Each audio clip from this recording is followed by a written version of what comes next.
नमस्कार दोस्तों। आप सभी लोगों का एक बार पुनः आपके अपने चैनल और उससे अनुसरण में हार्दिक अभिनंदन बंदन स्वागत है।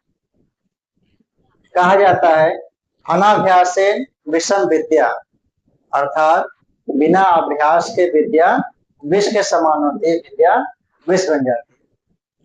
कहने का अभिप्राय है कि जब भी हम कोई टॉपिक कोई विषय वस्तु पढ़ते हैं उसका अभ्यास बहुत जरूरी है। अभ्यास नहीं करेंगे तो जो सीखे रहेंगे वो भी भूल जाएगा और वो विद्या किसी काम की नहीं रह जाएगी, सारी विद्या विस्मृत हो जाएगी। तो ये अभ्यास के उसी क्रम में हम सभी लोग चूंकि मेघदूत का अध्ययन कर चुके हैं, पूर्व में को पूरा पढ़ चुके हैं, तो उस पर आधारित कुछ अति महत्वपूर्ण प्रश्नों को देखते हैं जिससे हमारा विषय वस्तु और अधिक अच्छे से तैयार हो सके तथा परीक्षा में हम अच्छे अंक प्राप्त कर सके।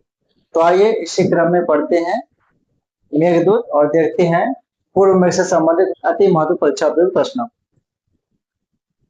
तो उसी क्रम में यह प्रथम प्रश्न है, पहला प्रश्न है आप लोगों के सामने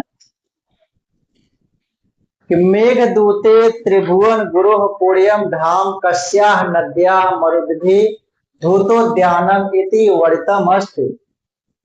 अर्थात मेघदूत में त्रिभुवन गुरु यानी शिव के जो पवित्र धाम कौन है, महाकाल जो मंदिर है, कस्या नद्या किस नदी के, मरुद्भि माने वायु के द्वारा, धूतोद्यानम प्रकंपित उद्यान वाला है।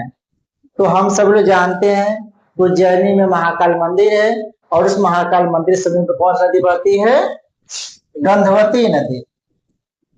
तो जो महाकाल मंदिर के उद्यान है वो गंधवती नदी द्वारा प्रकंपित, उसके वायु द्वारा उसके उद्यान प्रकंपित है। ठीक है, तो गंधवत्या। तो यह क्रीड़ा नियत युति स्नान तिग्धे मरुद्भि पंक्ति आया हुआ है, तो गंधवती नदी इसका सही उत्तर हो जाए। ठीक है, दूसरा प्रश्न है मध्य श्याम स्तन युग शेष विस्तार पांडु इत्यत्र कह पर्वत वर्त।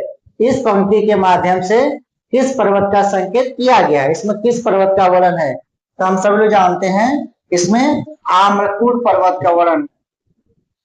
ठीक है, आम्रकूट पर्वत के चारों तरफ पके हुए आम के वृक्ष हैं, आम के फल हैं, और जब उस पर्वत पर जाकर के मेघ बैठेगा तो उसकी शोभा तरुण के स्तंभ के समान होगी। तो आम्रकूट पर्वत के लिए यह हुआ। अगला प्रश्न देखते हैं रिक्त भवती ही भरना है पूर्णता गौरवाय।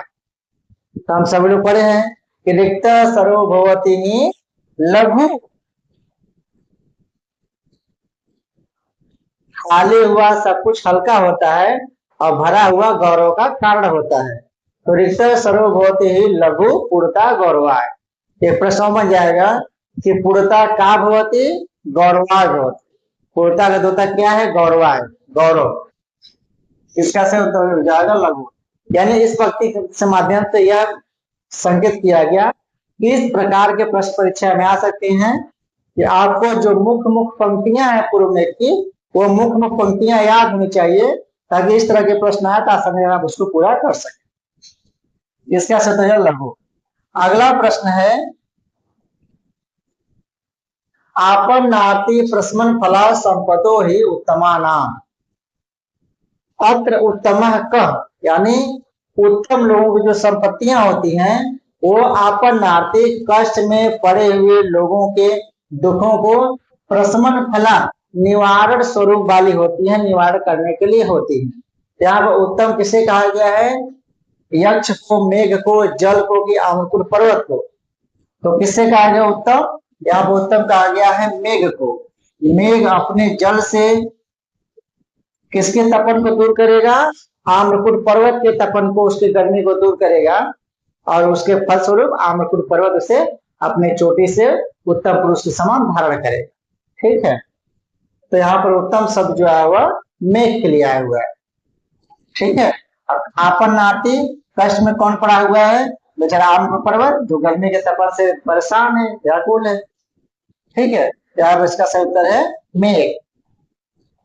अगला प्रश्न है भरना है, शुरू में ही रिक्त स्थान पूर्ति करना है ही प्रकृति कृपणा चेतना चेतनेषु धनार्था शोकार्था दुखार्था कामार्था। तो मेघदूतम की बहुत प्रसिद्ध पंक्तियों में से एक है कि कामार्था ही प्रकृति कृपणा चेतना चेतनेषु। जो कामी जन होते हैं, जो कामी पुरुष होते हैं, वो प्रकृति मन स्वभाव से ही कृपण होते हैं चेतन अचेतनेषु, चेतन और अचेतन व्यक्तियों के विषय में। उनमें चेतना नहीं रहती कि हम किससे बात करें, किससे क्या करें, किससे संदेश भेजा जाता है, किससे नहीं भेजाना चाहिए, ये सब बातें वो भूल जाते हैं। तो कामार्था है प्रकृति के प्रति चेतना चेतनेषु, कामी पुरुष चेतन और चेतन विषय में विवेक नहीं रखते। क्या हो जाएगा? कामार्था। ठीक है। अगला प्रश्न है मेघदूतम किन छंदसा निबद्धम। मेघदूत किस छंद में लिखा गया है? तो मेघदूत में कौन सा छंद है? मालिनी, उपजाति, सरधरा, मंदाक्रांता। तो संपूर्ण मेघदूत में एकमात्र मंदाक्रांता छंद है, यानी पूरा मेघदूत आपका मंदाक्रांता छंद लिखा गया है। और जो मंदाक्रांता छंद होता है वह वियोग या विरह वर्णन में सबसे अच्छा छंद माना जाता है। ठीक है। तो कौन सा छंद है? मंदाक्रांता। आगे चलते हैं।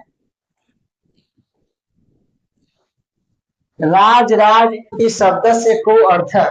तो स्लाइड सही नहीं चूज किया गया, स्लाइड जो बड़ा मध्यम क्वालिटी का है, इससे मैं थोड़ा स्टार्ट करिए तो आसानी से आपको थोड़ा दिखे आप लोगों को। तो राज राज इस शब्द से को अर्थ है। राज राज इस शब्द का क्या अर्थ है? तो राज राजस्य दध्य में राज राज जो है कुबेर किया। ठीक है। यक्षों के राजा कौन है? कुबेर। तो राज राज शब्द है वो कुबेर के लिए है। ठीक है, याद रखिए। अगला प्रश्न है शिवस्य राशि भूत इव अट्ठहासक। मानो शिव के अट्ठहास हंसी का एकत्रीभूत पुंज क्या है? शिव जो प्रतिदिन हंसते हैं तो उनकी जो हंसी है इकट्ठा होकर के एक विशाल पर्वत बन गई है। और पर्वत कौन सा है? कैलाश पर्वत। ठीक है। शिवस्य राशि भूत इव अट्ठहासक, तो कैलाश। ठीक है। कैलाश पर्वत कैसा है? एकदम स्वच्छ निर्मल सफेद रंग का है। चूंकि हंसी का रंग भी सफेद होता है, उज्जवल होता है, और कैलाश भी उज्जवल है। ऐसा कवि यहाँ कालिदास कल्पना करते हैं कि मानो शिव जी जो प्रतिदिन अट्ठहास हंसी करते हैं तो वह हंसी दिन पर दिन इकट्ठा होते होते कैलाश पर्वत बन गए। ठीक है। तो रात्रि भूता अट्ठहासक का कैलाश पर्वत है। अगला प्रश्न है संतप्ता नाम त्वमसि शरणम। संतप्त लोगों के तुम ही शरण हो। अत्र संतप्ता नाम रक्षक का। यहाँ संतप्त लोगों का रक्षक कौन है? संतप्त लोगों का शरण कौन है? तो हम किसके लिए आए हैं? ऐसा प्रश्न बन जाएगा। क्या पूरी पंक्ति किसके लिए है? कुबेर के लिए, शिव के लिए, मेघ के लिए, यक्ष के लिए। तो संतप्तों का रक्षक किसे कहा गया है मेघदूत में? वो कहा गया है मेघ को। यक्ष कहता है कि मुझ जैसे संतप्त लोगों के तुम ही रक्षक हो, तुम ही शरण हो। इसलिए दूर बंधु गतो, हम अपनी पत्नी से दूर हुआ, मैं तुम्हारे पास याचना के लिए आया हूँ और मेरी तुम सहायता करो, ऐसा यक्ष मेघ से कहता है। ठीक है। तो मेघदूतम में भैया मेघ के लिए है, और वैसे सामान्य रूप से तो सबके रक्षक कौन है? शिव जी हैं, लेकिन यहाँ पर यह मेघ के लिए पंक्ति आए हुए, ध्यान दीजिए। आगे चलते हैं। देखिए सभी प्रश्न जो चयन किए गए हैं बहुत उत्तम क्वालिटी के अच्छे प्रश्न हैं, और सभी ये प्रश्न जितने भी जो लगभग 100 प्रश्न के आसपास हैं, सभी प्रश्न किसी किसी परीक्षा में आए हुए। ठीक है। तो उन्हें प्रश्नों का संकलन यहाँ पे आप लोग दिया गया है, जो कि अति महत्वपूर्ण परीक्षा है। अगला प्रश्न है आशा बंध कुसुम सदृशम प्रासो ही अंगना नाम सद्य पाति प्रणय हृदय विप्रयोगे रुड़द्धि। यक्ष कहता है मेघ से कि जो मिलन रूपी आशा का बंधन होता है वो पुष्प सदृश होता है, जो प्रलय जनों के हृदय को शीघ्र ही नष्ट होने से रोके रहता है। आज दूर है, कल मिलन होगा, इस सुबह तो बेचारे जिंदा रहते हैं। अब प्रणय हृदय का यहाँ प्रणय हृदय कौन है? तो देखिए यहाँ पे का यह प्रश्न शब्द रख करके, पद रख करके और काम आसान कर दिया गया। काम माने कोई स्त्रीलिंग के लिए शब्द आया हुआ है, तो इसलिए कौन है? यक्ष, मेघ, यक्षिणी, पार्वती, ये यक्षिणी के लिए आया है। ठीक है, यक्ष में से कहता है कि अव्यापन्नम गति, तुम यदि तीव्र गति से दी जाओगे तो अपनी भ्रातृ जयामनी भाभी को शीघ्र जीवित देख सकोगे, क्योंकि मिलन रूपी जो आशा का बंधन होता है वह प्रेमी जनों के हृदय को शीघ्र ही नष्ट होने से रोके रहता है। तो उसे ये उम्मीद होगी कि मैं साल भर बाद आऊंगा, इसलिए वो भी जीवित होगी। तो उसके जीवन को बनाए रखने के लिए तुम जाकर संदेश कह दो कि मैं अभी जीवित हूँ, मैं तुमसे मिलने आऊंगा। तो यहाँ पर किसके लिए आया है? यहाँ प्रलय हृदय का कौन है भैया? तो यक्षिणी है। और इसमें यदि अलंकार पूछ दे तो ये एक सुक्ति वाक्य है। तो जितने सुक्ति वाक्य होते हैं सब में क्या होता है? अर्थांतर न्यास अलंकार होता है, ध्यान दीजिएगा, अर्थांतर न्यास अलंकार। ठीक है, सामान्य का विशेष से समर्थन रूप अर्थांतर न्यास अलंकार होता है, या विशेष का सामान्य से समर्थन अर्थांतर न्यास होता है। ठीक है, और अर्थांतर न्यास अलंकार यहाँ पर इसमें है। अगला देखते हैं, स्त्री राम आद्यम प्रणय वचनम विभ्रमो है प्रियेषु इत्येतत् कया नद्या संबोधितम। यह पंक्ति किस नदी से है? स्त्रियों का जो पहला प्रणय वचन होता है वह विभ्रम प्रदर्शन, हाव भाव है, श्रृंगार चेष्टा होता है। यह किस नदी के लिए है? निर्विद्या नदी के लिए, नर्मदा नदी के लिए, सीता नदी के लिए, बेतरवती नदी के लिए है। तो ये किस नदी के लिए आए हैं? ये निर्विद्या नदी के लिए यह पंक्ति आई हुई है। निर्विद्या नदी ने अपनी भंवर रूपी नाभि दिखा रही है यक्ष को और मेघ को, और इस प्रकार से भंवर रूपी नाभि दिखा करके वह मेघ को प्रति आकर्षित करना चाहती है। तो स्त्रियों का जो पहला प्रवचन होता है प्रियजनों के प्रति, प्रेमी जनों के प्रति, वह हाव भाव, श्रृंगार चेष्टा या विभिन्न प्रदर्शन ही होता है। कभी डायरेक्ट नहीं कहते कि आई लव यू, मैं तुमसे प्रेम करती हूँ, वह कोई विशेष संकेत हिंट देती है जो आपके प्रति आसक्त है, समझने वाले समझते हैं अपना। ठीक है ना, तो निर्विद्या नदी के लिए आ हुआ। अगला प्रश्न है, हट जाओ,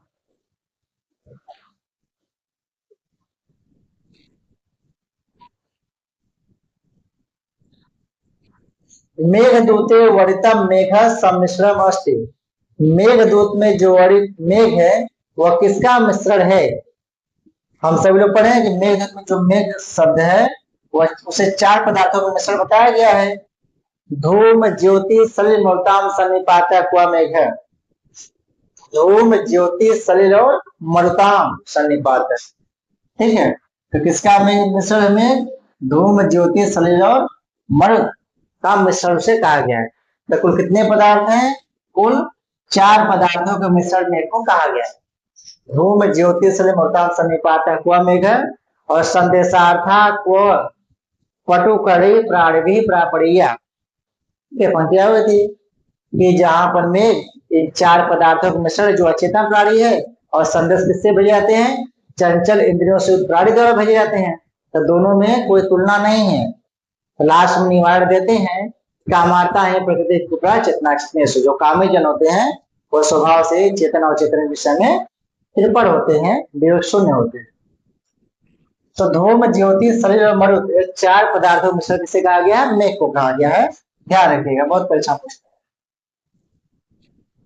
अगला प्रश्न है कि काल क्षेपम ककुभ सुरभौ पर्वते पर्वते ते इत्यस्मिन् पद्यांशे ककुभ शब्द से को अर्थ है?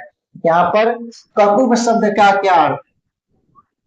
यश कहता है में से कि तुम प्रत्येक पर्वत पर हल्का सा आराम करते हुए पैर रखते हुए आगे जाना। तो ककुभ माने यहाँ पर है कुटज पुष्प। और कुटज पुष्प का रंग कैसा होता है? सफेद होता है। मेघदूत में जितने पुष्प आए हैं सभी पुष्प का नाम भी याद है। जैसे कुटज सफेद है, कुंद सफेद है, जपा पुष्प रंग लाल है। ठीक है, लोध्र प्रसव लोध्र पुष्प आया हुआ उसका रंग पांडु रंग का होता है। ये जितने पुष्प आए हुए सभी पुष्पों का रंग आपको पता होना चाहिए, परीक्षा पूछ देता है। तो ककुभ माने क्या है? यहाँ पर कुटज पुष्प है। ठीक है, इसी को अर्जुन पुष्प भी कहते हैं। और जपा पुष्कर कैसा होता है, यह लाल होता है, ठीक है।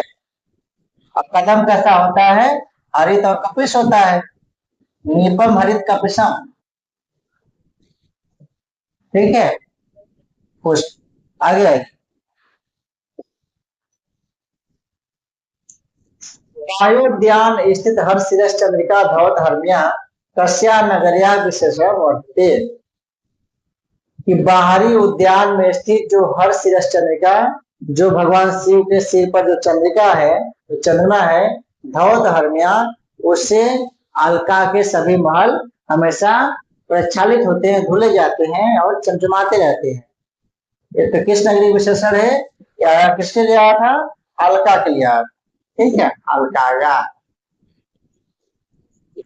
और अलका नगरी के बाहरी उद्यान में शिव की प्रतिमा जिस पर चंद्रमा की छाया बनी हुई है।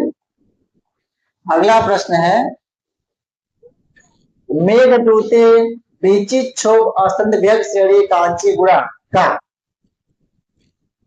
मेघदूत में विचित क्षोभ असंत व्यग श्रेणी कांची गुणा, पक्षियों के कर्धनी रूपी लड़ी वाले किससे कहा गया है, इसमें रूपक अलंकार है। पक्षियों की कर्धनी रूपी लड़ी धारण करने वाली कौन है, तो निर्विंध्याया, ठीक है, ये निर्विंध्या नदी के लिए आया हुआ है, ठीक है। और यही अपने प्रेमी मेघ को भवरूपी नाभि अपने दिखा रही है। आगे चलते हैं। मेघदूते सृष्टि रादेव धातु इति का कथिता, मेघदूत में ब्रह्मा की पहली रचना किसे कहा गया है, कि सृष्टि आदेव धातु प्रतिभाति सामने यश कहता है। ये यद्यपि उत्तर में की पंक्ति है, लेकिन चूंकि यक्षरी के लिए आया हुआ है, वो प्रसिद्ध हमेशा कई बार परीक्षा पूछा हुआ है, इसलिए इसको दिया गया कि सृष्टि की पहली रचना किससे कहा गया है, सृष्टि आदि धातु कौन है, तो यक्ष प्रिया, यक्ष प्रिया यानी यक्षरी, ठीक है। सृष्टि आदि धातु किससे कहा गया है, यक्षरी कहा गया, ध्यान दीजिए, ठीक है।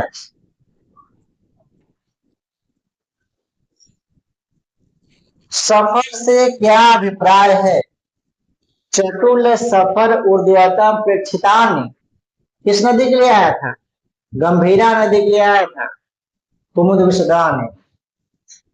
तो गंभीरा नदी है में गंभीरा नदी के आया था कि चतुल सफर ऊर्ध्वतम प्रेक्षितान, सफर से यहाँ पर क्या मतलब है, तो सफर जल में चमकने वाली एक विशेष प्रकार की छोटी मछली होती है, ठीक है। सफरवन मछली जो चमकदार होती है। यक्ष का प्रवास कितने दिनों का था, यानी यक्ष को कितने दिन का श्राप दिया गया था, तो कुल श्राप था 1 वर्ष का श्राप। कितने वर्ष का, 1 वर्ष का। वर्ष भोग्य भक्तु सापेन अष्टम गमित महिमा, वर्ष भोग्य भक्तु, 1 वर्ष तक भोगे जाने योग्य श्राप को दिया गया। और कितना माह बीत चुका है, 8 माह बीत चुका है और 4 माह शेष है। कथित मासान्वित्वा तस्मिन् नद्रव, तो 8 महीना बिता चुका है और 4 माह शेष है। यह भी प्रश्न पूछ सकता है, इसको ध्यान दीजिएगा। और श्राप दिया गया था 1 वर्ष के लिए, वर्ष भोग्य भक्ति। किसने श्राप दिया था, तो कुबेर ने दिया था। क्यों दिया था, अपने कार्य में असावधानी के कारण, कर्तव्य पद पर आलस के कार्य या प्रमाद के कारण। मेघदूत किस विधा का काव्य है, महाकाव्य, खंड काव्य, नाटक या कथा, क्या है, तो मेघदूत जो है वो खंड काव्य, ठीक है। खंड काव्य में कैसा खंड काव्य है, तो गीति काव्य है, ठीक है। तो पहले ऑप्शन उड़िएगा खंड काव्य, खंड काव्य में रहेगा तो क्या सही जाएगा, गीति काव्य। और खंड काव्य उसे कहते हैं जिसमें नायक के जीवन के एक पक्ष का वर्णन होता है। खंड काव्यम भवेत एक देशानुसारी है, जिसमें नायक के जीवन के एक देश, एक काल का समय या घटना का वर्णन होता है। तो खंड काव्य भवेत एक देशानुसारी च, इसका लक्षण है पूछ देता है। ठीक है, तो मेरे क्या है खंड काव्य, जो गीति काव्य का ही है। आगे चलते हैं। किस काव्य में अलकापुरी का वर्णन प्राप्त होता है? तो किस काव्य में अलकापुरी का वर्णन प्राप्त होता है भैया? मेघदूत। ठीक है, अलकापुरी किसकी राजधानी है? यक्षों की वसति है। ठीक है, कुबेर का निवास स्थान वहां पर है, और यक्ष प्रिया वहां पर रहती है, यक्ष की जो प्रेमिका है, जो यक्षरी है, वहां पर रहती है अलकापुरी में। ठीक है, तो इसका वर्णन आता है आपका मेघ। अगला प्रश्न है, कंठाश्लेष प्रणयनी जने, इसमें जन शब्द से किसका बोधक है?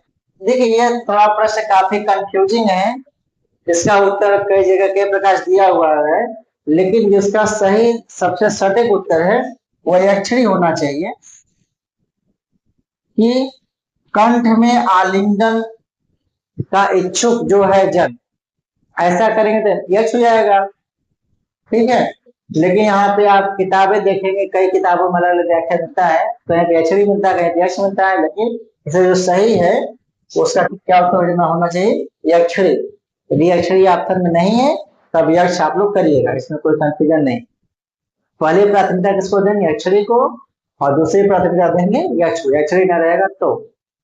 ठीक है, तो कंठाश्लेष प्रणयी जने किम पुनर्दूर संस्थे, जो अपने प्रेमी जन अक्षरी के कंठालिंगन का इच्छुक है, जहाँ पर प्रणयी जन प्रेमी जन किसे कहा गया है? अक्षरी कहा गया, ध्यान दीजिए। अक्षरी नहीं रहेगा तब यक्ष को आप आगे। मेघदूत की अक्षरी 7 दिवसों गणना किससे करती है? तो किससे करती है? पुष्प से करती है। 12 महीने के लिए उसने 12 पुष्प उगा रखा है, और हर एक महीने बीतने पर एक फूल अपने डेली से उस पर लगती है, एक एक फूल बारी बारी से। ठीक है, तो आशा बंधम किसका समाता है? कुसुम सदृशम प्रायसो ही अंगना नाम।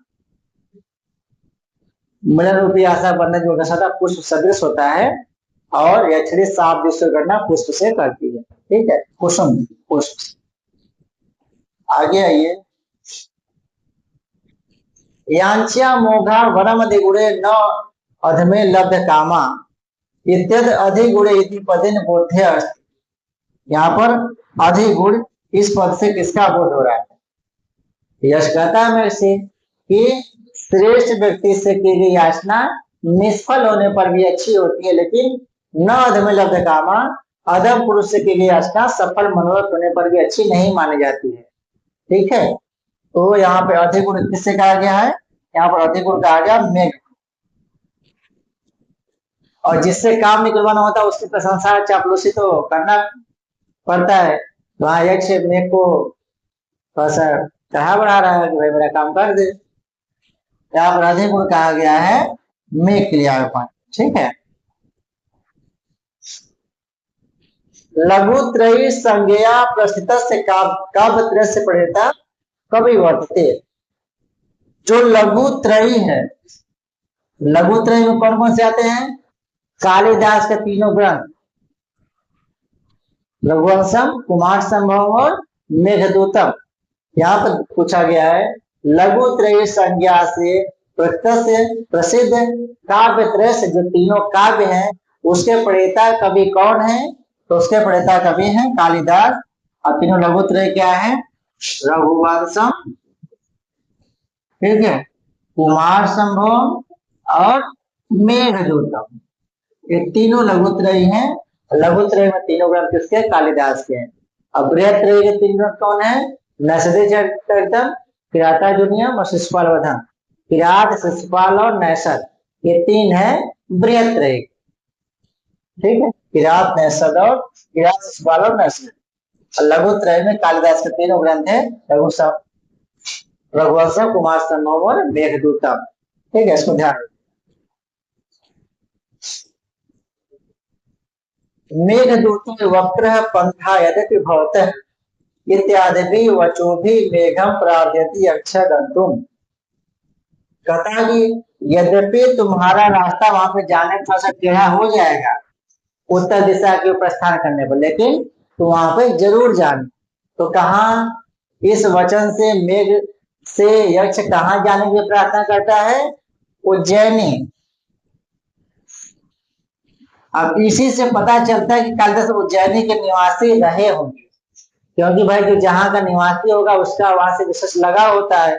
और यक्ष के चूंकि मेघ के रास्ते में उज्जैनी नहीं पड़ता, थोड़ा सा घूम के जाना पड़ा, लेकिन कह रहा है यक्ष मेघ से कि तुम वहां पर जरूर जाना। यद्यपि तुम्हारा रास्ता थोड़ा सा गया हो जाएगा उत्तर दिशा प्रस्थान करने पर, लेकिन तुम उज्जैनी जरूर होकर जाना, वहां की महलों के सौंदर्यों की शोभा को देखते हुए आगे बढ़ना। तो वक्र पंथा है, कई बार क्वेश्चन पूछा हुआ है, किसका बोध है? तो उज्जैनी गिरा हुआ है। ठीक है। जनक तनया स्नान पुरोहितेश स्निग्ध छाया तरोषु बसति रामगिरी आश्रमेषु, पहला श्लोक है। तो जनक तनया ने सीता के स्नान से पवित्र उदक वाला, पवित्र जल वाला कौन है? यक्ष कहाँ रहता है? रामगिरी आश्रम।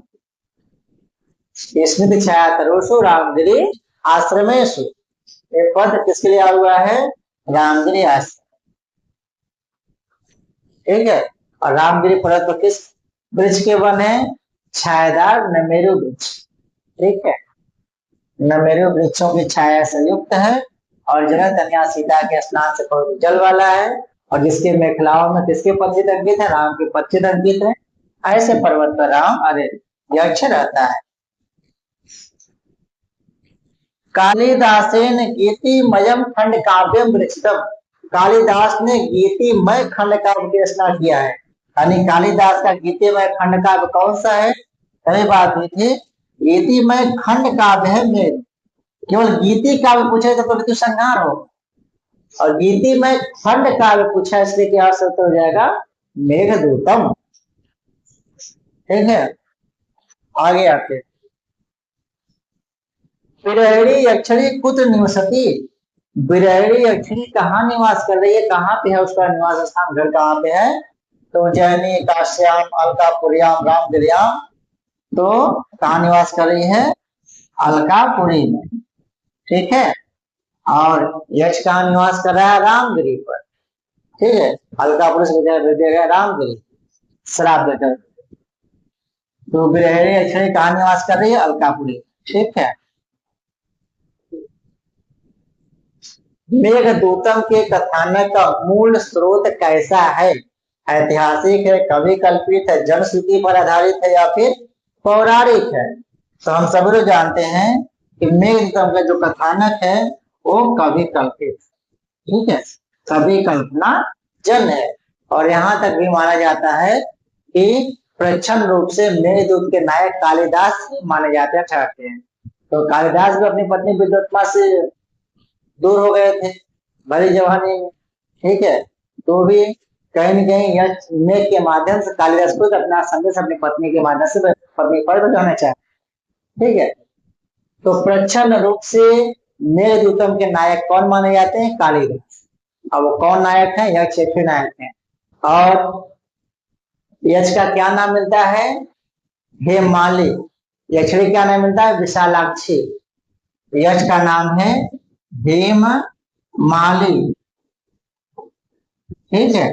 और यक्षिणी का नाम है विशालाक्षी। ठीक है। यक्ष और यह यक्षिणी का नाम प्राप्त होता है। ठीक है। और किस पुराण में होता है? ब्रह्म वैवर्त पुराण। ठीक है।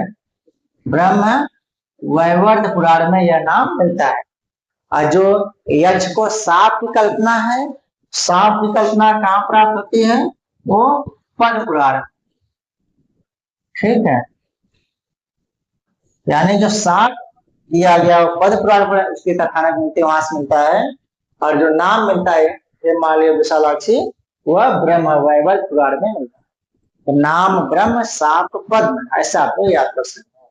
और कथानक कैसा है? मूलतः वो कवि कल्पना चाहे। प्रसिद्ध टीकाकार मल्लीनाथ के अनुसार मेघदूतम को कितने पद हैं? तो मेघदूतम में कुल 121 पद माने हैं। ठीक है, जिसमें 6 जो है वो प्रक्षिप्त है, और 6 को प्रक्षिप्त जब निकाल देंगे तो प्रमाणिक है 115। तो ध्यान, 3 तरह से प्रश्न यहाँ से बन जाएगा कि मल्लीनाथ मेघदूत में कितने श्लोक मानते हैं? तो 121 श्लोक मानते हैं। प्रमाणिक कितने मानते हैं? 115 मानते हैं। प्रक्षिप्त श्लोक कितने हैं? 6 श्लोक। तो 121 में 6 घटा 115 हो जाएगा, तो कुल है 121। ठीक है, और प्रमाणिक कितने हैं? तो 15। प्रक्षिप्त कितने हैं? 6। इस तरह से प्रश्न यहाँ से बन जाएगा, प्रश्न पूछा हुआ परीक्षा। अगला प्रश्न है, मेघ मार्ग में नहीं है। तो मेघ मार्ग में कौन सी नदी नहीं है, कौन सा पर्वत नहीं है, कौन सा स्थान नहीं है, इस तरह से प्रश्न बन जाएंगे। तो इसको ध्यान दीजिएगा आप लोग जब पढ़ते समय। नर्मदा नदी विदिशा, उज्जैनी और अयोध्या। तो नर्मदा या रेवा नदी आया हुआ है विंध्याचल में, विदिशा जो दशहरा राजधानी विदिशा है, उज्जैनी है वो जहाँ महाकाल मंदिर है। ये अयोध्या मेघ के मार्ग में कहीं नहीं आता है, तो इसका सूत्र क्या हो जाएगा? अयोध्या। तो मेघ मार्ग में प्रमुख पर्वत, प्रमुख नदियां, प्रमुख स्थान को याद रखिएगा, और सबसे क्रम भी याद कर लीजिएगा। कभी क्रम पूछेगा मेघ मार्ग का सही क्रम है तो वह भी पूछ सकता है। ठीक है, नीचर गच्छति उपरि च दशा चक्र नेमि क्रमेण। यह सूक्ति कहाँ मिलती है? यह सूक्ति आपकी मिलती है उत्तर मेघ में है, अर्थात मेघदूतम का है कि जो सुख दुख है वह चक्र की तीली के समान ऊपर नीचे आता जाता रहता है, अर्थात सुख और दुख अस्थायी नहीं है। जिस प्रकार एक पहिए की जो तीली होती है वो कभी नीचे कभी ऊपर, यानी कभी नीचे मतलब दुख का प्रतीक, ऊपर सुख का प्रतीक है, तो ऊपर नीचे होती रहती है। उसी प्रकार से सुख और दुख होते हैं, यानी व्यक्ति को कभी सुख और कभी दुख वो आता जाता रहता है, हमेशा कोई टिक्का रहने वाला नहीं है। ये नीचे गच्छति उपरि च दशा चक्र नेमि क्रमेण, ये मेघदूतम जो सूक्ति है बहुत फेमस है, और इसमें अर्थांतन्यास अलंकार यदि पूछेगा तो। मेघदूतम का मंगलाचरण है, यानी मेघदूत का मंगलाचरण कैसा है? आशीर्वादात्मक, वस्तु निर्देशात्मक और नमस्कारात्मक। तो जहां सीधे कथानक का प्रारंभ होता है वहां वस्तु निर्देश किया जाता है, वस्तु में कथानक होता है, तो सीधे कथानक का प्रारंभ, यानी जो मेघदूता का मंगलाचरण कैसा है? वस्तु निर्देशात्मक। सीधे कथानक शुरू हुआ है, कश्चित कांता गृह गुड़ा स्वाधिकार प्रमत्तः सापन स्तंभ गमुख महिमा वर्ष भोग्य वर्तु यच्छ चक्रजन के न्यासना पुरदेशु। तो कैसा समाचार है? वस्तु निर्देशात्मक। अगला प्रश्न है, मेघदूतम में मेघ को कितने पदार्थों का मिश्रण कहा गया है? तो कितने पदार्थ बताए गए हैं? 4। कौन कौन से हैं? धूम, ज्योति, सलिल और मरुत। तो धूम, ज्योति, सलिल, मरुत सन्निपात को है, तो इन चारों का मिश्रण बताया गया मेघ। ठीक है, कितने पदार्थ हैं? 4 पदार्थ। कि वह नौ शिव परिभव पदम निष्फला रमयतना, बिना किसी कारण के, प्रयोजन के, दूसरे के कार्य में जो टांग अड़ाने वाले लोग होते हैं वह निश्चित तिरस्कार के पात्र होते हैं। ठीक है, तो ये किसके लिए कहा गया है तो मेघदूतम पक्षी, लेकिन वो सर्पों के लिए है ना, जो हिमालय पर्वत पर जो सर्प पाए जाते हैं जो तुमको रोकेंगे, कालिदास की कीर्ति रोकना चाहेंगे, तो ऐसे सर्वों को तुमुल करकाव वृष्टि पाताव क्रिया, भयंकर ओलावृष्टि करके उनके अंगों को तोड़ फोड़ दे, अर्थात वे सभी जो दूसरे के कार्य में बिना वजह टांग अड़ाते हैं वह निश्चित है तिरस्कार के पात्र होते हैं। ठीक है, तो ऐसे सर्वों को, यह पंक्ति किसके लिए है? सर्व जानवर हैं जो हिमालय प्रदेश में पाए जाते हैं, ऐसे सर्वभा। ठीक है, जो शेर जैसे होते, बहुत बलवान होते, तो सर्वों के लिए न न क्षुद्रो अपि प्रथम प्रथम सुखतापेक्षया संश्रयाय प्राप्ते मित्रे भवति विमुखः किं पुनः यश तथोच्चय। कहा गया है कि जो क्षुद्र व्यक्ति होता है वह भी पहले किए गए उपकार के का तिरस्कार नहीं करता है, अब पूर्व किए गए उपकार के अनुसार वो आश्रय में आए हुए व्यक्ति की सहायता करता ही है। तो जो इतना महान, इतना ऊंचा है, इतना सज्जन पुरुष है, कौन? आम्रकूट पर्वत, वह निश्चय ही तुम्हें अपने सिर पर धारण करेगा, ठीक है, तुम्हें आराम करने के लिए जगह आश्रय देगा। क्यों? क्योंकि भाई तुम उसके प्रचंड गर्मी वेदना को बरसात आसान कर दिए हो। तो किसके लिए आया है? यह आम्रकूट पर्वत के लिए आया, ठीक। और सुक्ति वाक्य था धन्यास अलंकार पूछेगा तो न क्षुद्रो अपि प्रथम सुक्ता अपेक्षा संश्रयाय प्राप्त मित्रे भवति विमुखः किम पुनः तत्थुच्चे। किम पुनः तत्थुच्चे, तो जो इतना ऊंचा, इतना विशाल है, उसका कहना ही क्या, अर्थात वो तुमको अवश्य अपने सिर पर धारण करेगा। आगे चलते हैं। तस्मिन् अद्रौ कथिचित अबला विप्रयुक्त सकामे। मेघदूत की इस पंक्ति के आगे की पंक्ति कौन सी है? यानी जो मुख्य मुख्य पंक्तियां हैं वो भी आपको याद होना चाहिए, ठीक है, फिर ब्लैंक्स में काम आ जाएगा, ऐसे प्रश्न काम आ जाएगा। तो तस्मिन् अद्रौ कथिचित अबला विप्रयुक्त सकामे नित्वामासान कनक वलय भ्रंश प्रकोष्ठ है। कुछ महीनों को बिता करके और सोने के कंगन के गिर जाने से सोने कलाई वाल इतना व्याकुल हो चुका अपने पत्नी के वियोग में, इतना सूख कर काटा हो गया है कि हाथ में जो सोने का कंगन बना था वो भी कहीं गिर गया है। तो सोने के कंगन के गिर जाने से सोने प्रकोष्ठ माने कलाई वाला ऐसा यक्ष कुछ महीनों, यानी यहाँ मासान से कितने महीने बोध है? 8 महीने का बोध, 8 महीने बिता करके इस प्रकार से आगे वो मेरे से बोलता है। इसके आगे पंक्ति है ये बात, ठीक है। तो जो मेघदूत जो मुख्य पंक्ति है, जो सुक्ति वाक्य है, उसको तो अवश्य आपको तैयार कर लीजिएगा। कस्यात्यंतम सुखम नतम दुखम एकांतो वा नीचर गच्छति उपरिच दशाचक मेघी कर्म।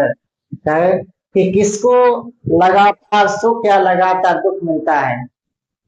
जो सुख दुख है वो ऊपर नीचे करने वाले रत्ती नेमी माने तीली के समान आते जाते रहते हैं, अन्य सुख और दुख अस्थायी नहीं रहते। अच्छा, इस श्लोक का संदेश क्या है? तो संसार परिवर्तनशील है, दुख में स्थिर रहना चाहिए, सुख दुख परिवर्तनशील है, निज व्यक्ति का साथ नहीं देना चाहिए।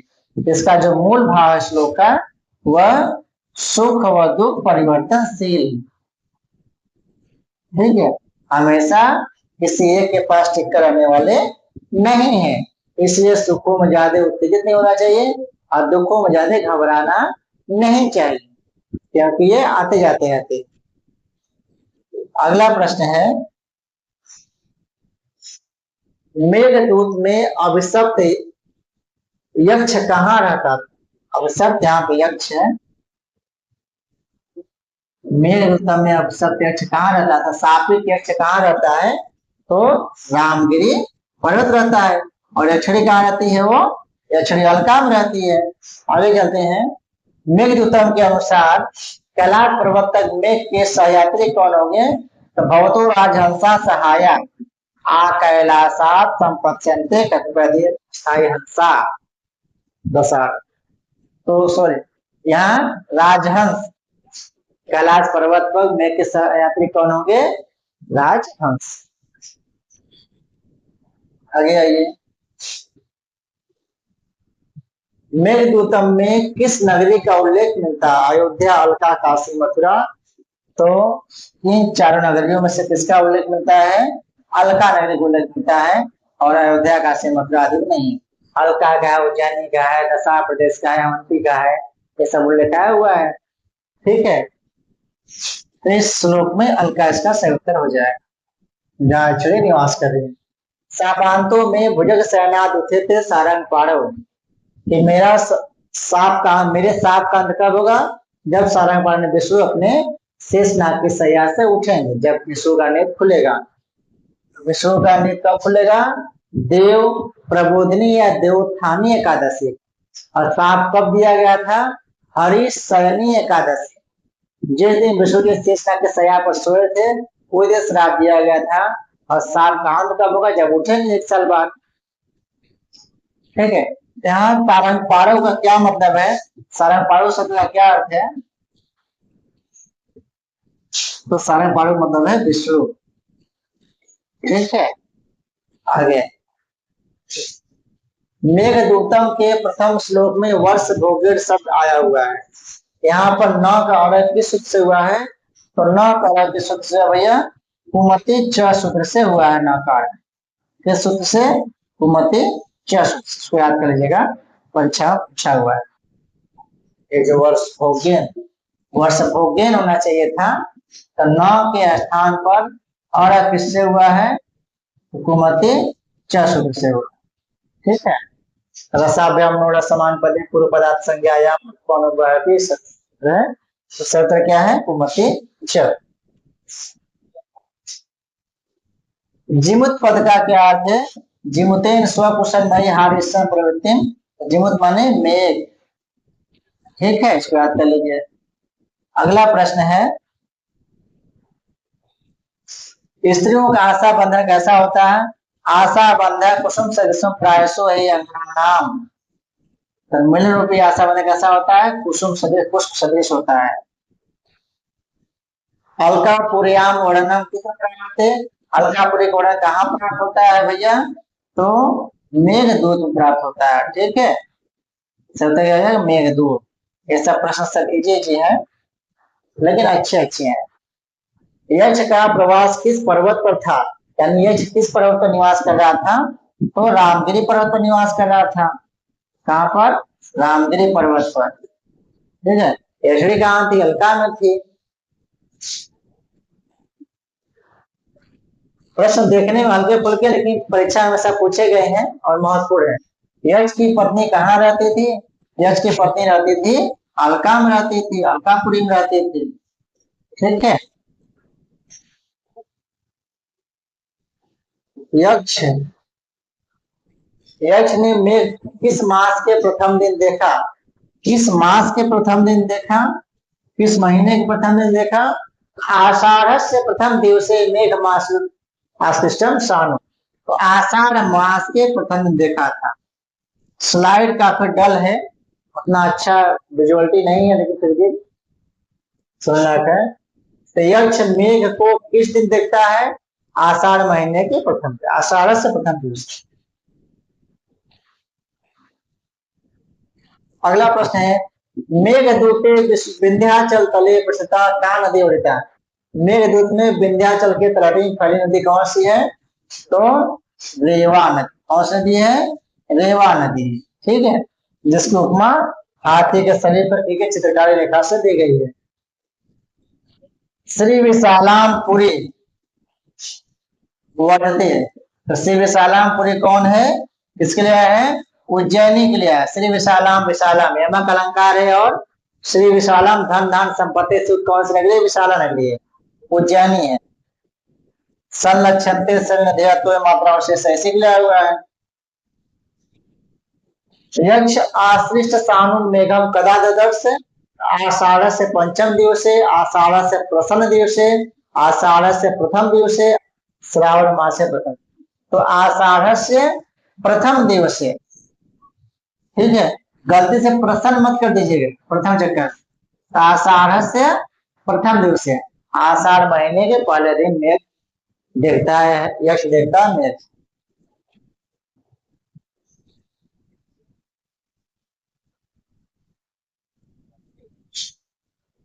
मेघदूते उत्तर दिशा का पतना वर्तते। मेघदूत में उत्तर दिशा में कौन सा शहर है? तो उत्तर दिशा में है उज्जैनी। और यहीं पर जाने के लिए जो बेचारा मेघ का मार्ग टेढ़ा हो जा रहा है, लेकिन फिर भी यक्ष कहता है तुम यहाँ पर उज्जैनी में जरूर जाना। वक्र पंथा यदि बहुत उत्तरासाम। अगला प्रश्न है, नभसि इत्युक्ते किम? नभसी पद का क्या अर्थ है? तो नभसी पद का अर्थ है श्रावण मास। क्या मतलब है?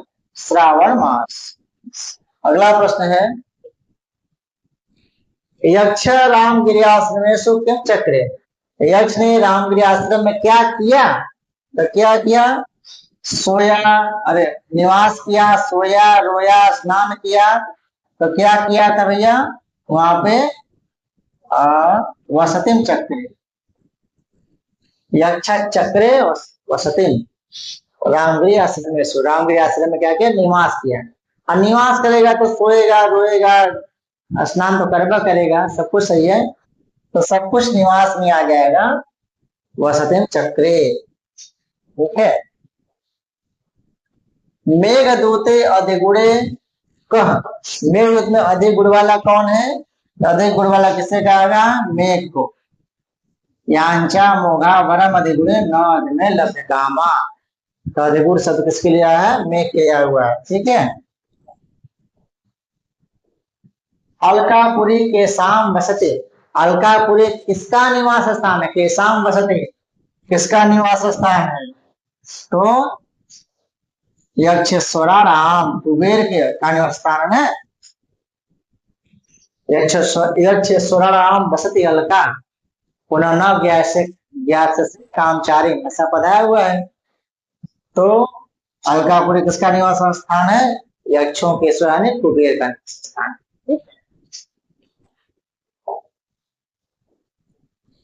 दशार देश से राजधानी वर्तते। तो दशार देश की राजधानी क्या है? अरे तो इसका सत्य हो जाएगा आपका अवंती। दशार देश की राजधानी अवंती है ना, उज्जैनी को तुम जाना। तो अवंती, अब देखिए अवंती यदि बहुवचन पद का प्रयोग हुआ है तो संस्कृत में देशवाची शब्द प्राय बहुवचन प्रयोग होते हैं। यहाँ पे अवंती शब्द का हुआ है, क्या बोल सकते? ठीक है। अगला है, मेघदूत में अस्या नद्या उल्लेखो नास्ति। मेघदूत में इस नदी का उल्लेख नहीं है। तो किस नदी का उल्लेख नहीं है? तुंगभद्रा, रेवा, गंडोत्री, गंभीरा। तो इसका पहला ऑप्शन है तुंगभद्रा नदी का उल्लेख इसमें नहीं प्राप्त होता है। बार बार कहा जा रहा है कि जो अच्छे नदी पर्वत स्थान है सबको नोट्स बना करके लिख लीजिए। बेत्रवती नदी किस नगरी में स्थित है? अलका में, विदिशा, उज्जैनी में, अवंती में। बेत्रवती कहाँ है? विदिशा। विदिशा की प्रमुख नदी है बेत्रवती। ठीक है। आगे है, मेघदूत में विंध्याचल की तलहटी में बिखरी हुई किस नदी का उल्लेख है? तो विंध्य पादे विश्राम नदी का तो रेवा नदी है। और रेवा नदी को उपमा दी गई हाथी पर की गई चित्रकारी रेखा से। भूति मंगे गजस्य रेवाम उपल विस्मय विशीड़ा। रेवा नदी के लिए आया हुआ है। के चेतना चेतनेशु कृपणा भवंती। चेतन और अचेतन के विषय में कौन कृपण होते हैं, कौन विवेक शून्य होते हैं? तो दुखार्ता, श्रमार्ता, शोकार्ता, कामार्ता। जो कामी जन होते हैं वो स्वभाव से चेतन और चेतन विषय में स्वभाव शून्य होते हैं, विवेक शून्य। मेघ दूतानुसारं प्रियतम एवं प्रार्थना चाटुकार है। तो सिप्रा वात प्रियतम एवं प्रार्थना चाटुकार है। सिप्रा नदी की उपमा प्रार्थना चाटुकार प्रियतम से की गई थी। ठीक है, बहुत फेमस पंक्ति है। मेघदूतानुसारम यक्ष से शापांत कालो अस्ति। मेघदूत के अनुसार यक्ष का शापांत कब होगा? जब विष्णु भगवान अपने से यहाँ से उठेंगे। मकर संक्रांति, शरद पूर्णिमा, देव प्रबोधिनी एकादशी, यशु कहते हैं देवोत्थानी एकादशी। श्राप कब दिया गया था? तो हरि सैनी एकादशी को श्राप दिया गया। ठीक है, देव प्रबोधनी या देवोत्थानी को शाप का अंत होगा, इसलिए विष्णु अपने सेवा से उठेंगे।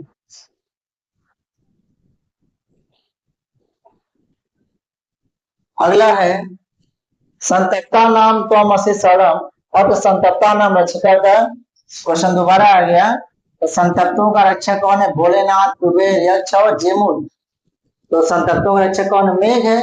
और मेघ शब्द के लिए यहाँ पे कौन सा पद है? जिमुत। जिमुत माने मेघ होता है। ठीक है, आगे आइए। पितृराम आद्यम प्रवचनम विभ्रमो हे प्रियसु इत्येतत् कस्या नद्या समुद्र। यह पंक्ति किस नदी से संबंधित है? स्त्रियों का जो पहला प्रवचन होता है वह हा भाव या विभ्रम दर्शन होता है। निर्विंध्या, नर्मदा, शिप्रा, गंभीरा। तो यह निर्विंध्या नदी के लिए आया हुआ है। ठीक है, यही ना भवन रूपी नाभि दिखा रही है मेघ रूपी नायक को। क्या ये मेरा उपभोग कीजिए, मेरा श्रृंगार कीजिए। मेघ दूत से काल क्षेपम ककुब सुरभव पर्वते पर्वते ते। यहाँ पे ककुब शब्द का क्या अर्थ है? ककुब शब्द का क्या अर्थ है? ककुब माने कुटज पुष्प। और कुटज पुष्प का रंग कैसा होता है? सफेद होता है। ठीक, ये भी ध्यान रखिएगा। अधिकता सर्वभवते ही लघु पूर्णता गौरवाय पंक्ति में गंभीरता सूचक पद क्या है? गंभीरता सूचक पद है गौरवाय। भरा हुआ गंभीरता सूचक है और हल्का हुआ खालीपन। ठीक है, तो गौरवाय। तन्वी श्यामा शिखरी दसना पक बिंबधरोष्ठी पंक्ति में किसके विशेषण प्रयुक्त हैं? यह शकुंतला के लिए, कादम्बरी के लिए, अक्षरी के लिए, सीता के लिए यह पंक्ति आया हुआ है। यह अक्षरी के लिए, यह उत्तर में की पंक्ति है क्योंकि अक्षरी नायिका है और उसका विशेषण इससे यहाँ पे श्लोक मैंने दिया है, प्रश्न दिया हुआ है कि तन्वी श्यामा शिखरी दसना पक बिंब अधरोष्ठी। यह किसके विशेषण है, किसका सौंदर्यवर्णन है? और यह पद्मिनी नायिका का लक्षण है। यह अक्षरी कैसी नायिका है? पद्मिनी नायिका है। पक्वधरोष्ठी, शिखरी दसना, तन्वी श्यामा। ठीक है, श्रोणी भारत, अलस गमना, स्तूप नम्राभ्याम। ठीक है, तो ये सब पद्मिनी नायिका के लक्षण बताए गए हैं। उत्तर में जो क्या है अक्षर क्रिया होगा, उसके लिए अक्षर क्रिया होगा। सापिन अस्तंगमित महिमा वर्ष भोग भक्तु भरतु, यह किसका विशेषण है? तो पहले श्लोक में आया हुआ है, यह आया हुआ है यक्ष के लिए। ठीक है, यक्ष जो है वो कुबेर द्वारा स्थापित होने पर विनष्ट महिमा वाला यहाँ पर है। अगला प्रश्न है, विंध्य हिमालय मध्यवर्ती देश से नाम वर्तते। विंध्य और हिमालय के बीच का जो क्षेत्र है वह किस नाम से जाना जाता है? वह नाम है आपका आर्यावर्त। ये उत्तर में आपको मिलेगा और इसमें कुमार समूह में भी आया हुआ। तो विंध्य हिमालय के मध्यवर्ती देश का क्या नाम है? आर्यावर्त, जो हमारा हिंदुस्तान। मेघ की यात्रा के समय वाम भाग में यानी पार्श्व भाग में किसकी ध्वनि होगी? तो बाएं भाग में कौन बोलता है? चातका सगंध, चातक पक्षी बोलता है गर्भ के साथ। ठीक है, तो चातक के लिए आया हुआ है। मेघदूतम में किस राजा को उल्लेख मिलता है? तो मेघदूतम में किसका है? चंड प्रद्योत, उदयन, विक्रमादित्य, बिंबिसार। तो चंड प्रद्योत का भी है जो वासुदेवता का पिता है, और उदयन विक्रमादित्य सबका नहीं है। यहाँ जो सबसे जो सही उत्तर हो जाएगा यह हो जाएंगे आपके उदयन। ठीक है, वत्सराजो अत जन्मे, और वत्सराज उदयन नहीं उज्जैनी में चंड प्रद्योत यानी चंड प्रद्योत पुत्री कौन थी? वासुदेवता का पढ़ किया था। तो उदयन के यहाँ पे उल्लेख मिलता है। ठीक है, उज्जैनी। मेघदूत में यक्ष स्थापित है, यानी यक्ष को किसने श्राप दिया था? यक्ष कुबेर के द्वारा, शिव के द्वारा, दुर्वासा के द्वारा, हिमालय द्वारा। तो कुबेर ने श्राप दिया था। क्यों श्राप दिया था? अपने कार्य में लापरवाही के कारण। ठीक है, ब्रह्मता या भूल या असाधारण कारण यक्ष ने उनको श्राप दिया था। श्राप कितने महीने का था? 12 महीने यानी 1 वर्ष का श्राप दिया गया। 8 महीने बीत गए, 4 महीने अभी शेष है। तस्मिन अद्रव कदचित अपलाभ प्रयुक्त सकामी, यहाँ अद्रव पद से किस पर्वत का बोध है? उसी पर्वत पर कुछ महीनों को बिता करके वह कामी पुरुष यानी यक्ष मेघ से इस प्रकार से याचना करने को उद्यत होता है। तो किस पर्वत पर रहा था? तो रामगिरी पर्वत के लिए तस्मिन अद्रव, रामगिरी पर्वत के लिए पद आया हुआ। अद्रव में पर्वत होता है, सतमेव जंग पे अद्रव, रामगिरी के लिए यह आया हुआ है। मेघदूत में वर्णित पुष्करावर्तक क्या है? जानामि त्वाम पुष्करावर्तकाना काम रूपम होना, ये उस पंक्ति इसकी क्या है कि तुम विश्व प्रसिद्ध पुष्कर और आवर्तक कुल में उत्पन्न हुए हो। तो यहाँ पर पुष्कर और जो आवर्तक है इसमें द्वंद्व समास है, और यह किसके लिए आया हुआ है? इसमें द्वंद्व समास हो जाएगा, और यह मेघों का कुल है, मेघों का वंश, पुष्कर और आवर्तक। पुष्कर और आवर्तक जैसे श्रेष्ठ कुल में तुम उत्पन्न हुए हो, और काम रूपम होना इंद्रकेतु प्रधान पुरुष हो, तुम मेरे काम को कर सकते हो, ऐसा यक्ष मेघ से कहता है। हाँ, मेघदूत में आया दसाड़ क्या है? दसाड़, तो दसाड़ एक देश है। संस्कृत में स्थान या देशवाचक शब्द प्राय बहुवचन में होते हैं। यहाँ पर दसाड़ क्या है? देश के रूप में आप वर्णित है, इसका शब्द हो जाएगा देश। स्त्रियों का प्रथम प्रयोजन होता है, अब तो क्या छोड़ गया है? स्त्रियों का प्रथम प्रयोजन होता है प्रेम की बातें करना, सामने लज्जा करना, विभिन्न प्रदर्शन, सामने आकर हट जा। तो कौन सा प्रयोजन प्रथम होता है? तो विभ्रम प्रदर्शन, हाव भाव श्रृंगार चेष्टा। अब विभ्रम प्रदर्शन कौन प्रदर्शित कर रही है? मेघ के प्रति कौन सी नदी? ये निर्विंध्या नदी भवन रूपी नाभि दिखा रही है मेघ को। विदिशा नगरी में कौन सी नदी थी? तो विदिशा नगरी में कौन सी नदी है? नर्मदा गोदावरी सिंधु बेत्रवती नदी, बेत्रवत्यास चलोती। विदिशा नगरी बेत्रवती नदी के तट पर स्थित है। ठीक है। मेघदूतम की कथा वस्तु विरक्त है। मेघदूत की कथा वस्तु किसमें है? उपखंडों में, निश्वासों में, ध्यान में, सर्गों में। तो मेघदूत की कथा वस्तु विरक्त है उपखंडों में। कुल कितने उपखंड हैं? 2 उपखंडों में बांटा गया है। ठीक है, दो भाग में, पूर्व मेघ और उत्तर मेघ, ये 2 उपखंडों में इसकी कथा वस्तु विभाजित है या बांटी गई। कुंद का पुष्प कैसा होता है? किस रंग का होता है? तो कुंद पुष्प का रंग होता है सफेद। मेघदूत में जितने पुष्प है सभी पुष्प का रंग आप लोग याद कर लीजिएगा, परीक्षा में आ सकता है। कुंद पुष्प का रंग सफेद, जपा पुष्प का रंग होता है लाल। ठीक है। विंध्याचल के तलहटी में पाने वाली नदी कौन सी है? पीछे क्वेश्चन आया हुआ था, गंगा, नर्मदा, ब्रह्मपुत्र, शिप्रा। यहाँ पे नर्मदा नदी जाएगा, जो इसका नाम आया हुआ है रेवा। रेवा नदी नाम से है उल्लेखित है आपके ग्रंथ, तो नर्मदा या रेवा नदी। मेघदूतम की अक्षरी साफ दूसरी गणना किससे करती है? पुष्पों से करती है। पीछे प्रश्न आ चुका था यह। ठीक है। आशा बंधम कुसुम सदृशम प्रायसो ही अंगना नाम, यह पंक्ति आया हुआ था, तो पुष्पों से करती है। कांतो दंड का अर्थ क्या है? चमकते दांत, प्रिया के चमचमाते हुए दांत, प्रियतम का वृत्तांत, या प्रिय का अंत। तो कांतो दंत, कांता प्लस उदंत, कांता माने वही प्रियतम, तो प्रियतम का वृत्तांत कांतो दंत है। अगला प्रश्न है, उज्जैनी में स्थित शिवलिंग का क्या नाम है? तो मेघदूतम में जो महाकाल मंदिर आया हुआ है, उस महाकाल मंदिर जो शिवलिंग है उसका क्या नाम है? तो महाकाल। ठीक है। और यहीं पर संध्याकाल पूजन में सम्मिलित होने के लिए यक्ष कहता है मेघ से, तो महाकाल। मेघदूत को संस्कृत साहित्य में एक नवीन काव्य प्रकार की उद्भावना का श्रेय प्राप्त है, जो इस नाम से जाना जाता है। तो मेघदूतम क्या माना जाता है? संदेश काव्य, खंड काव्य, गीति काव्य, स्तोत्र काव्य।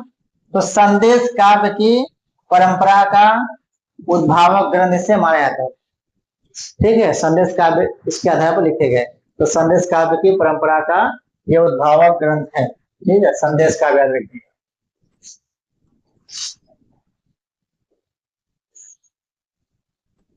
मेघदूतम का प्रधान रस क्या है? श्रृंगार, वीर, करुण, शांत।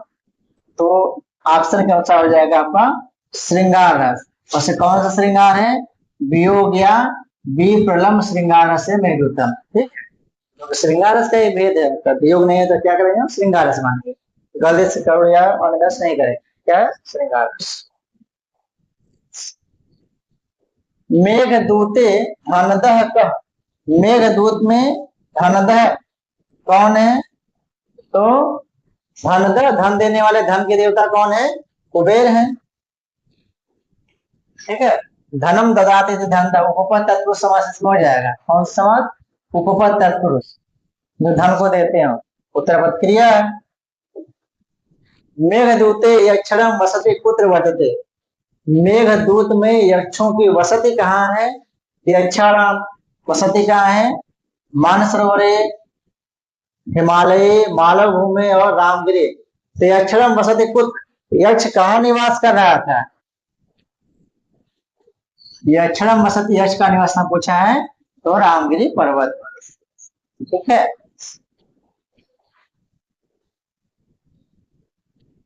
विप्रलम्ब श्रृंगार भवति अस्मिन् काव्य। किस काव्य का मुख्य रस क्या है? विप्रलम्ब श्रृंगार है। तो विप्रलम्ब श्रृंगार किस काव्य का मुख्य रस है? मेघदूत। वियोग श्रृंगार या विप्रलम्ब श्रृंगार कहते हैं। ठीक है, पदय अंकितः मेखला दृश्यन्ते। ठीक है, तो रामगिरी पर्वत के मेखला भागों में किसके पद चिन्ह अंकित हैं? इसके पद चिन्ह दिखाई देते हैं। तो रघुपति पदय अंकितम मेखलासु, पंक्तियां हुई थी यानी राम जी के। तो राम जी के पद चिन्हों से युक्त है। जनक सीता के स्नान से पवित्र जल वाला है। और इसमें छाया तरुषु, तरु वृक्षों के छायादार घनेरु वृक्षों से युक्त। अगला प्रश्न है, कश्चित कांता विरह गुड़ा अत्र कम उद्देश्य कश्चित शब्द से प्रयोग भवति। कश्चित कांता विरह गुड़ा, इसमें जो कश्चित पद है वो किसको उद्देश्य करके इसका प्रयोग किया गया है? किसको लक्ष्य करके कश्चित पद का प्रयोग हुआ है? ठीक है, तो कश्चित पद नायक के लिए है, नायिका के लिए, यक्ष के लिए या गुरु के लिए है। ठीक है, तो किसके लिए है? कश्चित यक्ष, कोई यक्ष। चूंकि यक्ष ही नायक है तो नायक इसका सही उत्तर हो सकता है। कब हो सकता था? जब आपके पास यक्ष ऑप्शन नहीं होता तो आप नायक कर सकते। ठीक है, लेकिन कश्चित यक्ष किसी यक्ष के लिए आया हुआ है। और यहाँ पर क शब्द ब्रह्म का भी वाचक है जो मांगलिक अर्थ में प्रयुक्त है। तो कश्चित मुख्यतः यक्ष के लिए आया है जो कि नायक भी है। यक्ष नहीं रहेगा तो आप नायक कर सकते हैं। फिर इसका उत्तर हो जाएगा यक्ष। मेघदूत, मेघदूतम इति दूत काव्य यक्ष से नाम किम स्यात्। मेघदूत, इस दूत काव्य में, कैसा काव्य? दूत काव्य। खंड काव्य तो यह है, दूत काव्य या संदेश काव्य या गीति काव्य से कहा जाता है। तो इस दूत काव्य में यक्ष का क्या नाम है? यक्ष से नाम किम स्यात्। मेघ कुबेर गंधर्व हेममाली। तो क्या नाम है? हेममाली। और यक्षिणी का क्या नाम है? विशालाक्षी। ठीक है, और यह नाम कहाँ मिलता है? ब्रह्म वैवर्त पुराण में। कहाँ मिलता है? ब्रह्म वैवर्त पुराण। तो यश का नाम हेममाली और यक्षिणी का नाम विशालाक्षी मिलता है। कहाँ मिलता है? ब्रह्म वैवर्त पुराण में। और जो यक्ष को साप दिया गया है, उस साप की कल्पना का आधार क्या है? किसके आधार पर है? तो साप दिया गया पद्म पुराण के आधार। ठीक है, तो मेघदूतम के कथानक का उपजीव क्या हो जाएगा? ब्रह्मवैवर्त पुराण भी है, पद्म पुराण पे भी है और रामायण भी है। वहां भी संदेश प्रेषण हुआ था, यहाँ भी संदेश प्रेषण है। ठीक है, तो आपको जैसा भी ऑप्शन दे। ठीक है, तो इस प्रकार से लगभग 90-92 प्रश्न थे, लगभग 100 प्रश्न के आसपास। ये सभी प्रश्न को अच्छे से देख लीजिएगा, समझ लीजिएगा और प्राय इसी प्रकार के प्रश्न आएंगे।